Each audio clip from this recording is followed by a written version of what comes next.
அஸ்ஸலாமு அலைக்கும் வரஹ்மத்துல்லாஹி வபரகாத்துஹு. அல்ஹம்துலில்லாஹி வஹ்தா வஸ்ஸலாத்து வஸ்ஸலாமு அலா மன் லா நபிய்ய பஅதஹு பாத். எல்லா புகழும் ஏகிரவனாகி அல்லாஹ் ஒருவனுக்கு மாத்திரம் உரித்தானதாக.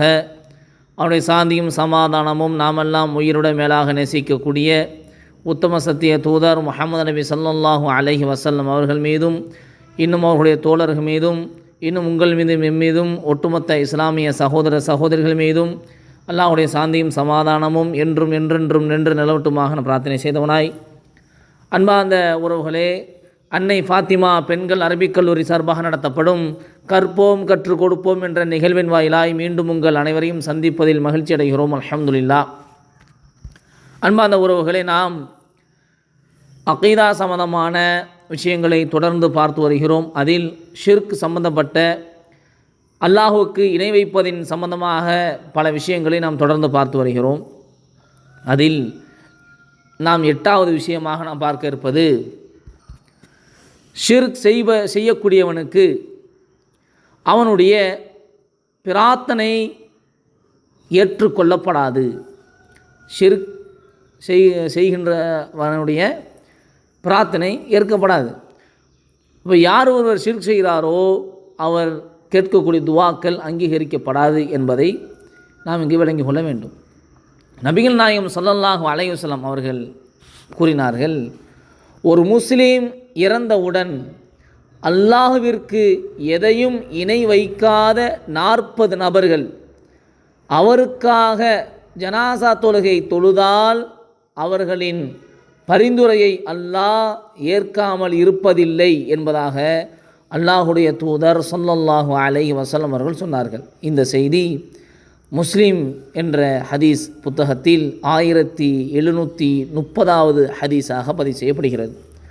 ஆக ஒருவர் இறந்து விட்டார் என்று சொன்னால் அவருக்காக வேண்டி தொழக்கூடிய ஒரு 40 நபர்கள், அல்லாஹுக்கு இணை வைக்காமல் அல்லாஹு மட்டுமே வணங்கக்கூடியவர்கள், யாரையும் அல்லாஹுடைய வணக்க வழிபாடில் அவர்கள் கூட்டு சேர்க்காதவர்கள், தன்னுடைய வணக்க வழிபாட்டை அல்லாஹுக்கு முழுமையாக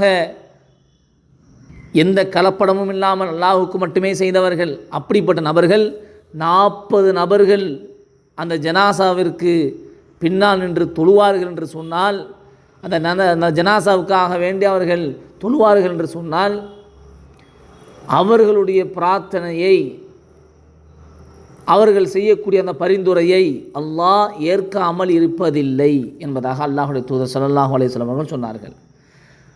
அதாவது அந்த 40 நபர்களின் துஆக்கள் அல்லாஹ்விடம் இறந்தவர் மன்னிக்கப்பட வேண்டுமானால், இறந்தவர் மன்னிக்கப்பட வேண்டும் என்று சொன்னால் அவர்கள் அனைவரும் ஷிர்க் செய்யாதவர்களாக இருக்க வேண்டும் என்று நபிகள் நாயகம் ஸல்லல்லாஹு அலைஹி வஸல்லம் நிபந்தனையிட்டு கூறியதை நாம் இதில் பார்க்க முடியும். இன்னொரு நபிமொழியில் இஸ்லாமை ஏற்ற பிறகு அல்லாஹ்விற்கு அடியானின் பாவ மன்னிப்பை அல்லாஹ் ஏற்க மாட்டான் என்று அல்லாஹ்வுக்கு இணை வைத்தவன் நிச்சயமாக இந்த செய்தி பாவத்தை பொய்யாக கற்பனை செய்து விட்டான். 5வது செய்தியாக இந்த செய்தி பதிவு செய்யப்படுகிறது. 4வது அத்தியாயத்தினுடைய பாவ மன்னிப்பை அல்லாஹ் மறுப்பதற்கான ஒரே காரணம் அந்த மனிதனுடைய ஷிர்க் தான். பாவத்தில் இந்த செய்தியிலிருந்து நாம் விளங்கக்கூடியது, அல்லாஹ்வுக்கு இணை வைத்தல், ஒருவனுடைய பாவ மன்னிப்பை அல்லாஹ் எந்த பாவம் செய்திருந்தாலும் அல்லாஹ் ஏற்க மாட்டேங்கிறான், அவனை அல்லாஹ் மன்னிக்க மாட்டேங்கிறான் என்று சொன்னால், ஆனால் அதற்கு முக்கிய காரணமாக அல்லாஹ்வுக்கு இணை வைத்து மனிதனிடத்திலிருந்து வெளியாகக்கூடிய அந்த இணை வைப்பு தான்.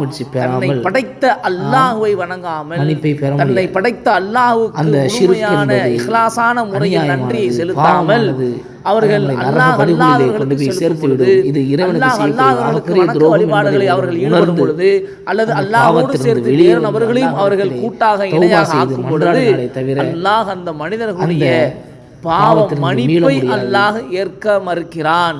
அப்படி செய்தால் காரணம் அவர்கள் செய்யக்கூடிய ஷிர்க் தான், மன்னிக்க மாட்டான். அதை நாம் செய்ய சொந்தங்களை உறவுகளே, அதை நாம் மோசமான ஒரு அல்லாஹ்விடத்தில் மன்றாடி கொள்ள வேண்டும். பாவமன்னிப்பு நம் பிரார்த்தனைகள் ஏற்றுக்கொள்ளப்பட வேண்டும். அதற்கு அந்த அளவுக்கு அல்லாஹ்வுக்கு நம்முடைய வணக்க வழிபாடுகளை நாம் தூய்மையாக ஆக்கி வைக்க வேண்டும். இணை வைப்பதை வைக்காதவர்களாக அல்லாஹ் படைத்த இறைவன் வணக்க வழிபாடுகளை ஒருபோதும் மாறு செய்யாத மக்களாக அல்லாஹ் நம்மை ஆக்கியவர்களாக நன்மக்களாக தொடர்ந்து இணைந்திருங்கள். ஷிர்க் சம்பந்தமான பல செய்திகளை தொடர்ந்து அஸ்ஸலாமு அலைக்கும் தொடர்ந்து இணைந்திருங்கள். ஷிர்க் சம்பந்தமான இன்னும் பல விஷயங்களை தொடர்ந்து பார்ப்போம். அஸ்ஸலாமு அலைக்கும் வரஹ்மத்துல்லாஹி வபரகாத்துஹு.